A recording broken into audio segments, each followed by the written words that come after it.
As Tartarugas Ninja. Como explicar o sucesso dessa franquia que começou como uma simples brincadeira entre seus criadores? Isso até ter sua primeira história publicada em 1987. E depois disso você já sabe, brinquedos, desenhos, filmes e mais pra frente até jogos. Mas em algum momento durante todo esse sucesso, as mentes por trás das tartarugas acabaram se separando por diferenças criativas, com um dos criadores até vendendo sua parte para o outro, e ocasionalmente ambas as partes vendidas para a Nickelodeon. Demorou até os criadores voltarem a se falar, e quando isso aconteceu, eles retomaram uma ideia que tiveram nos anos 80 mesmo, sobre uma história futurista com a última aventura das tartarugas.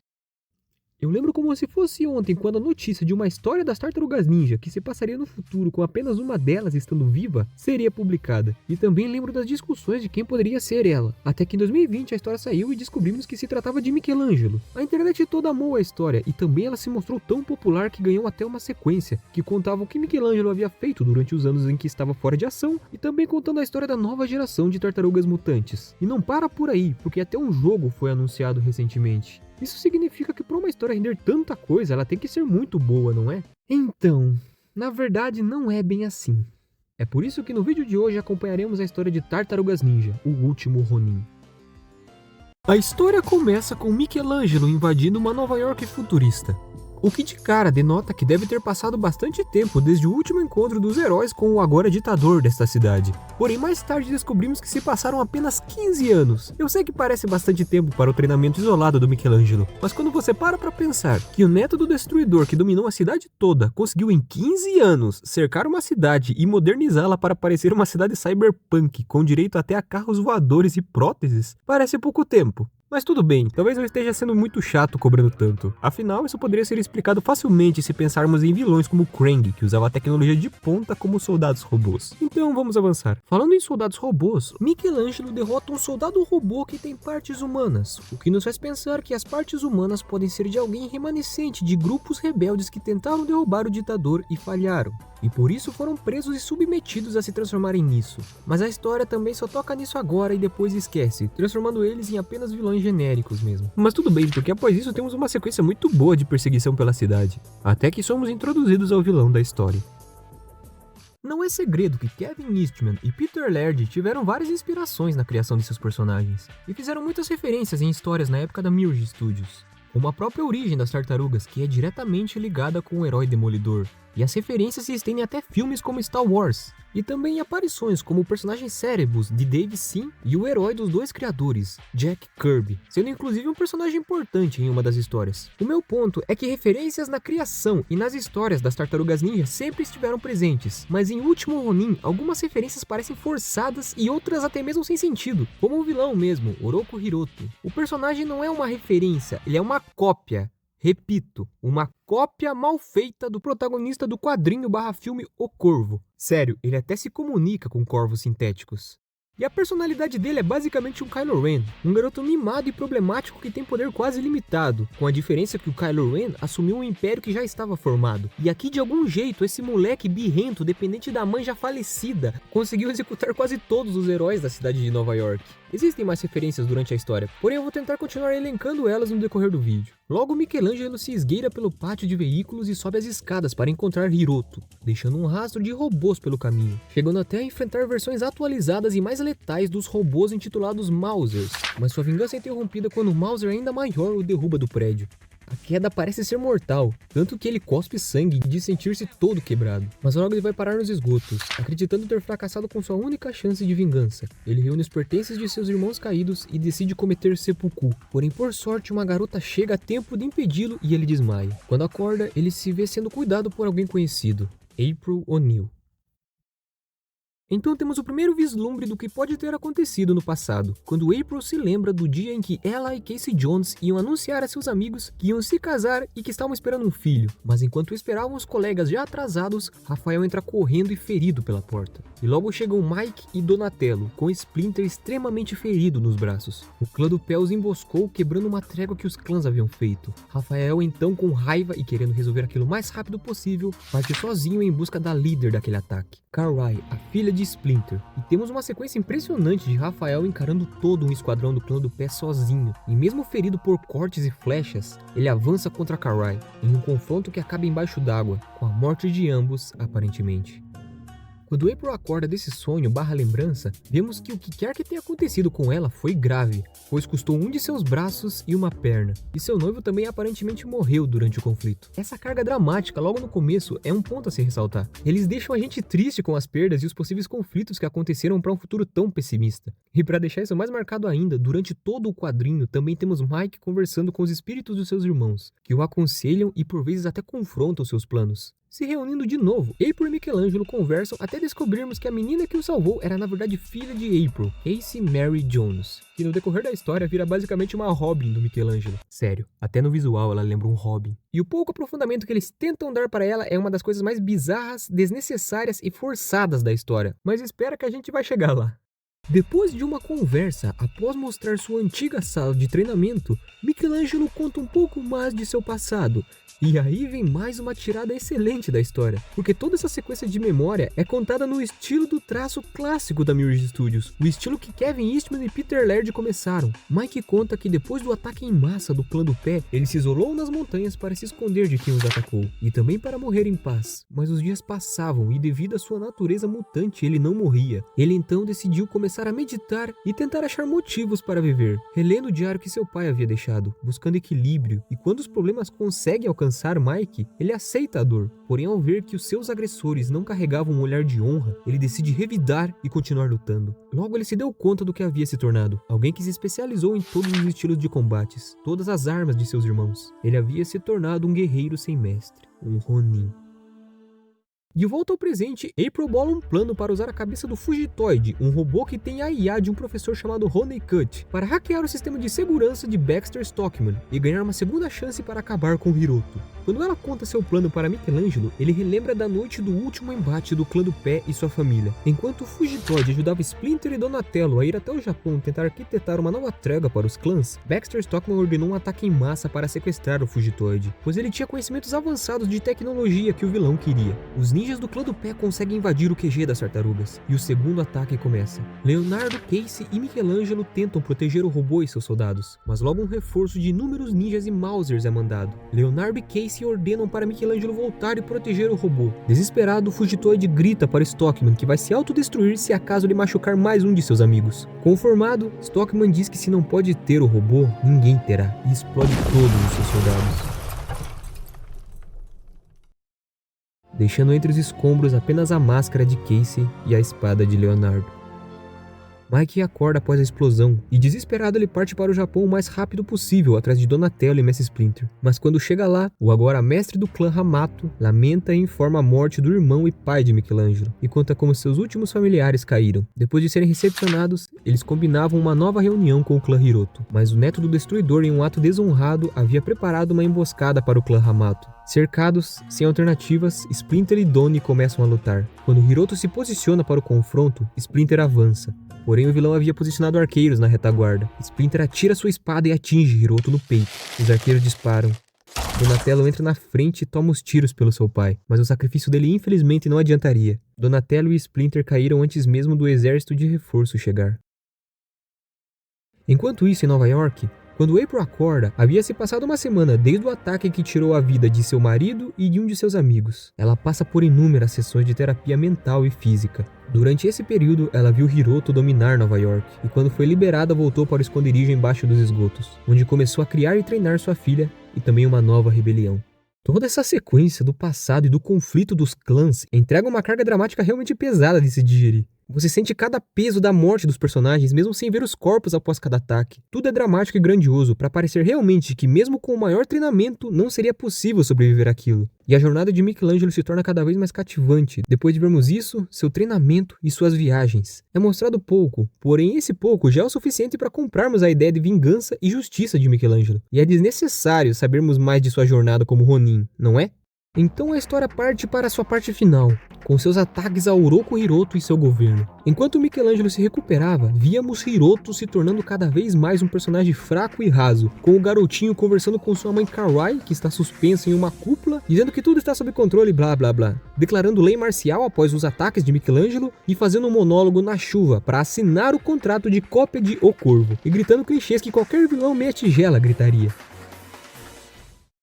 Logo após toda a conversa entre April e Michelangelo, temos o que na minha opinião é a pior decisão que a história tomou, sendo algo completamente tirado do nada e sendo desnecessário e forçado. Depois de April agradecer por seu amigo ainda estar vivo, ela comemora por Michelangelo e Casey terem se conectado de maneira tão rápida, com ele inclusive assumindo o posto de mestre da jovem. Porém, ele diz que essa conexão parecia mais um projeto de April. Então ele pergunta a ela quando ela ia contar sobre as habilidades extras da menina. Isso mesmo. E depois disso temos April contando que devido ao contato que ela e Casey Jones tiveram com o DNA mutagênico durante sua vida, o mesmo DNA foi passado à sua filha, que possui habilidades como força, velocidade e habilidade de se curar rapidamente. E sério, a primeira vez que eu li isso eu achei forçado. E agora parando para reler, parece muito mais forçado. Porque não faz sentido nenhum e claramente fizeram isso apenas para poder explicar o porquê Casey consegue acompanhar o Michelangelo nos seus ataques e treinamentos sem dificuldades alguma. E também, caso as tartarugas não tivessem morrido, caso ninguém nessa história tivesse morrido, isso tornaria Casey Jones e April O'Neil super-heróis? A desculpa pro DNA de um super-herói acabar mudando o destino de um personagem já foi usado em uma história de outra editora há muito tempo atrás. E acredite em mim, não deu certo antes e não é agora que vai dar. Então a última parte da história começa com um plano de ataque que se concentraria na Ilha Roosevelt, QG de Baxter Stockman, que além de capanga de Hiroto, era a mente por trás de toda a tecnologia da cidade. O plano era entrar na fortaleza, conectar a cabeça do Fugitoide e acabar com qualquer tecnologia que Hiroto tinha em sua posse. A sequência de todo o ataque também é bem montada, alternando entre os heróis no passado planejando como vai ser, e no presente com tudo dando errado e os protagonistas tendo que improvisar. April atrasa a sua chegada. Os heróis logo ficam sem opções quando de novo uma quantidade imensa de Mausers é mandada. Mikey tenta os segurar para continuar o ataque, porém eles eram muitos. E quando parece que o plano vai falhar, April chega com uma onda de PEM, entrando na base de Stockman e conectando a cabeça do Fugitoide no mainframe de Baxter. Quando o vilão se aproxima, April dá um soco nele, dizendo que aquilo foi pelo seu marido. Mesmo conseguindo a derrubar, ao tocar na cabeça do robô, ele se ativa e explode Stockman, trazendo mais uma chance para os heróis. Logo as notícias se espalham na cidade. Os robôs de patrulha, a energia, tudo havia apagado, mas isso não significaria que a paz reinaria nas ruas. Michelangelo se recupera no quarto de seu pai. No silêncio de seus pensamentos, seus irmãos surgem e começam a discutir o porquê Michelangelo não aproveitou a oportunidade para atacar Hiroto. Os irmãos começam a discutir, até que Michelangelo se cansa e manda todos irem embora e não voltarem. Ele sabia o que deveria ser feito. Vendo que estava sozinho, ele anota algo no caderno de seu pai e parte. Enquanto isso, nas ruas, o exército da rebelião planeja como atacar Hiroto, mas as ruas se tornaram um caos, com vários saques depois da polícia ter sido desabilitada. E para piorar, uma notícia pega Casey de surpresa. Com a falta de energia, os esgotos estavam alagando.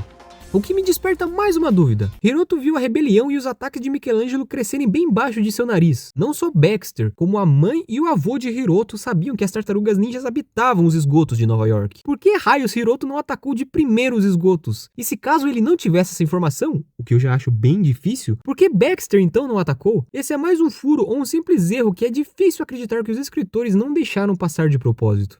A história então alterna entre Casey indo atrás de sua mãe, que estava tentando ativar as bombas de água manualmente, até que ao chegar nela, uma discussão entre as duas começa, e elas tocam rapidamente no assunto de ela ser uma mutante e sua mãe não contar. Mas ao ser informada que Michelangelo foi sozinho atrás de Hiroto, Casey abandona sua mãe e parte com seu esquadrão atrás de seu mestre. Porém mais tarde, quando ela está a caminho da fortaleza do vilão, nenhuma bomba havia sido ativada, e os esgotos estavam começando a alagar, então ela decide voltar para ajudar sua mãe. Do outro lado temos Michelangelo, mais uma vez invadindo a fortaleza de Hiroto, encarando ninjas humanos, os quais ele derruba fácil, um chefe de Dark Souls, os corvos sintéticos e o que quer que seja isso, ele chega ao encontro de Hiroto.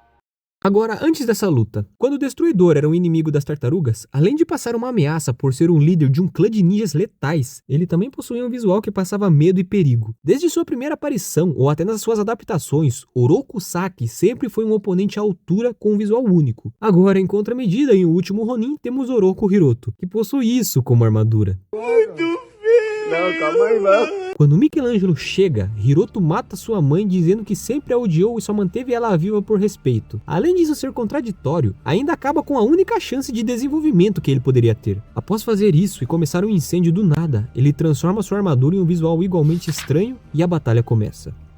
Enquanto isso, víamos Casey indo atrás de sua mãe e as duas se ajudam a consertar o sistema de válvulas. E após Casey ser atingida por uma pedra e quase morrer, April a salva e as duas partem para ajudar Michelangelo.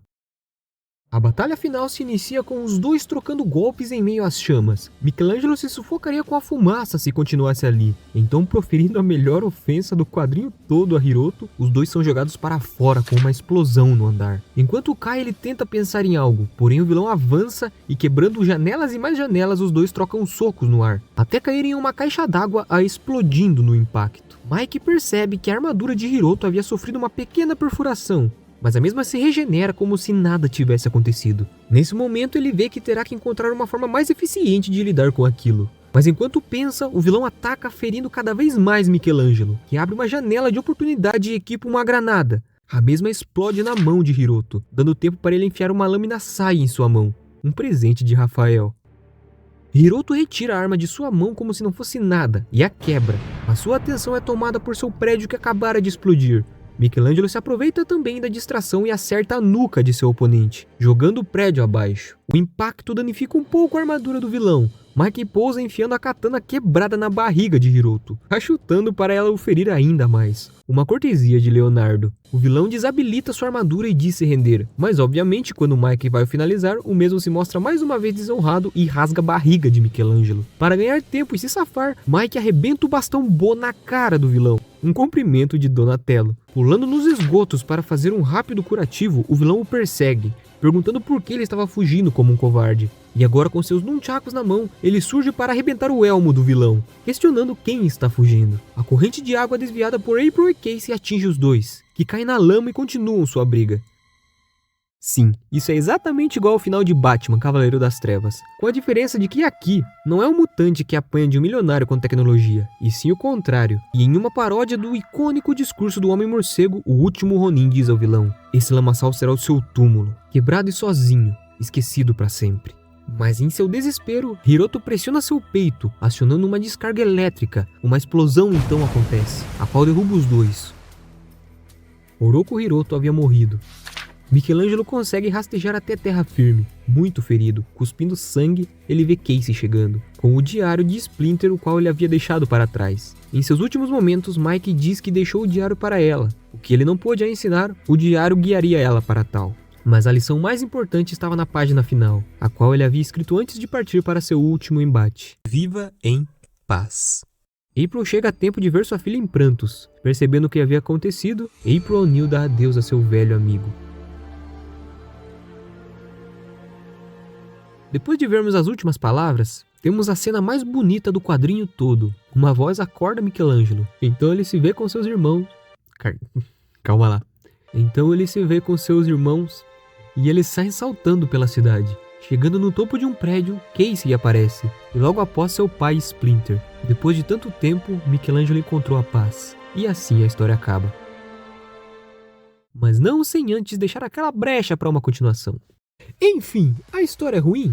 Bem, de fato a história possui pontos negativos, como a falta de desenvolvimento de novos personagens. Casey é apresentada sendo a filha de April, o que é uma boa ideia, não só por ser a extensão de dois personagens queridos do universo das tartarugas, mas também por ela poder liderar os ataques contra Hiroto, como se ela fosse o coração por trás da rebelião, enquanto sua mãe o cérebro. Mas na verdade o que nos é entregado é uma personagem que tem conhecimento das ruas e algum treinamento em artes marciais. Por isso a informação tirada do nada sobre seus poderes parece ser algo apenas para trazer alguma coisa de especial para ela, já que do começo até o fim da história ela apenas serve para dar uma noção de como a cidade é. April também faz isso durante conversas com Michelangelo.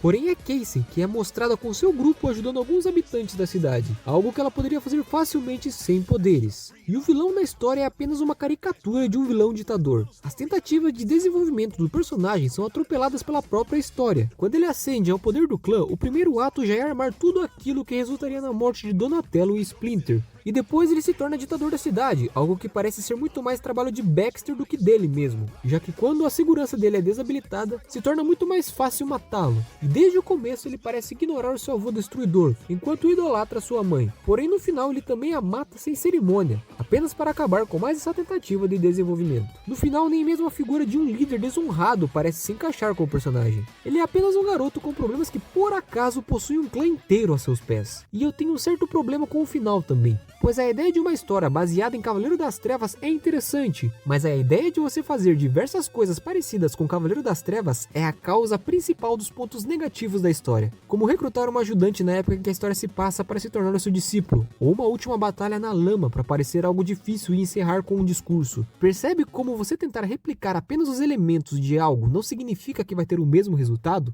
Por isso que histórias como Homem-Aranha Potestade deram erradas, por não conseguir desenvolver a história. E Velho Logan deu certo, pois a mesma tem em seu cerne uma ideia igual, porém o desenvolvimento e a conclusão são completamente diferentes. Em contrapartida, a história acaba com uma brecha para a continuação, a qual não foi preparada antes, mas eu acho justo. E a história também possui designs ruins de personagens, mas também apresenta o que para mim é uma das melhores representações visuais das tartarugas originais. Até mesmo o visual do Michelangelo mais velho é incrível. As cenas de perseguição e de lutas durante todo o quadrinho são realmente de tirar o fôlego. E também as breves referências como citação de histórias posteriores das tartarugas ou aparições de pessoas conhecidas também é algo a se ressaltar. Porém, easter eggs não salvam histórias medianas, a não ser que sua história seja Deadpool 3. Nesse caso, ajuda pra caralho. Enfim, esse foi o vídeo. Muito obrigado por assistir até aqui. E se você gostou do vídeo, deixa um like. Comenta também para saber o que você achou do vídeo. Essa parte final do vídeo não foi para ofender ninguém, foi apenas para expressar a minha opinião. E se você tem uma opinião diferente, deixa aí nos comentários que eu vou adorar saber. No mais é isso. Muito obrigado por ceder um pouco do seu tempo e até a próxima.